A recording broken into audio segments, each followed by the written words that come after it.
Hi friends, welcome to Uma Kannan world. നമ്മൾ ഇന്ന് ഉണ്ടാക്കാൻ പോകുന്നത് ചെറുപയർ വെച്ചിട്ട് ഒരു ലഡു ആണ്. അപ്പം അതിന് വേണ്ട സാധനങ്ങൾ എന്തൊക്കെയാണെന്ന് നോക്കാം.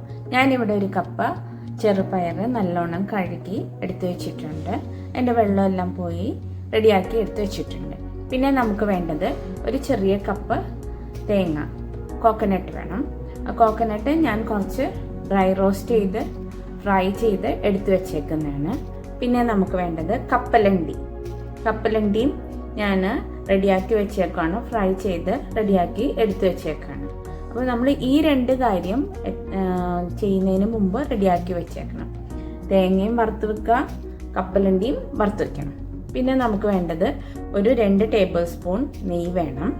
പിന്നെ കുറച്ച് ഈന്തപ്പഴം, ഞാനൊരു 7-8 ഈന്തപ്പഴം എടുത്തു വെച്ചിട്ടുണ്ട്, അതായത് ഡേറ്റ്സ് എടുത്തു വെച്ചിട്ടുണ്ട്.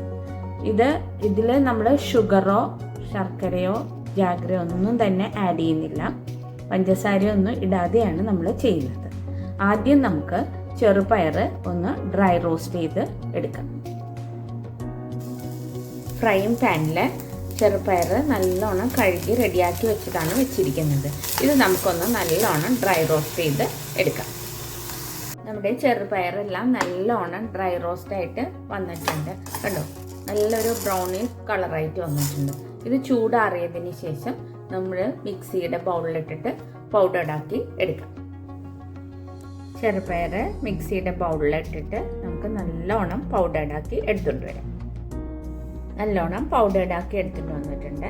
ഇനി ഇതിലേക്ക് നമുക്ക് ഏലക്ക, ഞാൻ കുറച്ച് ഒരു 2-3 ഏലക്ക ആഡ് ചെയ്തിട്ടുണ്ട്, കാടമം ആഡ് ചെയ്തിട്ടുണ്ട്. ഇനി നമ്മൾ ഫ്രൈ ചെയ്ത് വെച്ചിരിക്കുന്ന കപ്പലണ്ടി നമുക്ക് ഇതിലേക്ക് ആഡ് ചെയ്ത് കൊടുക്കാം. കപ്പലണ്ടിയും ആഡ് ചെയ്തിട്ടുണ്ട്. ഇത് നമുക്ക് പൾസ് മോഡിൽ നല്ലോണം ഒന്ന് ക്രഷ് ചെയ്ത് എടുക്കാം.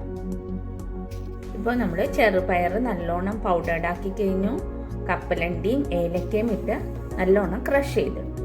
അപ്പോൾ നമ്മളുടെ ഇത് പൗഡർ റെഡി ആയിട്ട് ഇനി ഇതിലേക്ക് വറുത്ത് വെച്ചിരിക്കുന്ന ഫ്രൈഡ് കോക്കനട്ട് നമ്മൾ ഇതിലേക്ക് ആഡ് ചെയ്യുകയാണ്.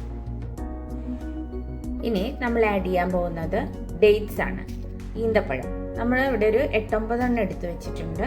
അത് ഇതിലേക്ക് ആഡ് ചെയ്ത് കൊടുക്കാം. നിങ്ങൾക്ക് മധുരത്തിന് ആവശ്യമായിട്ട് ആഡ് ചെയ്ത് കൊടുക്കാം കേട്ടോ.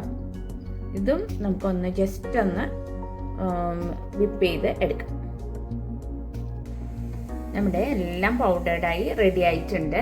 ഇതിലേക്ക് കുറച്ച് നെയ്യ് ആഡ് ചെയ്ത് കൊടുത്തിട്ടുണ്ട്. ഇനി നമുക്ക് നല്ല ബൗൾസ് ആക്കി എടുത്തിട്ടുണ്ട്. നമ്മളെല്ലാം പൗഡേർഡ് ആക്കിയിട്ടുണ്ട്. ഇതിലേക്ക് നെയ്യും കൂടെ ആഡ് ചെയ്തിട്ടുണ്ട്. നല്ലോണം മിക്സ് ചെയ്ത് നമുക്ക് റൗണ്ട് ഷേപ്പിൽ, ലഡുവിൻ്റെ ഷേപ്പിൽ ആക്കി എടുക്കാം. നമ്മുടെ ഹെൽത്തി ആയിട്ടുള്ള ചെറുപയർ ലഡു റെഡി ആയിട്ടുണ്ട്. ഈസിയാണ് ഉണ്ടാക്കാൻ. എല്ലാവരും ഉണ്ടാക്കി നോക്കണം. ഉണ്ടാക്കി നോക്കിയിട്ട് അഭിപ്രായങ്ങളൊക്കെ പറയാം. ഇഷ്ടപ്പെട്ടാൽ ഷെയർ ചെയ്യണം, ലൈക്ക് ചെയ്യണം, കമൻറ്റ് ചെയ്യണം കേട്ടോ. Thank you friends.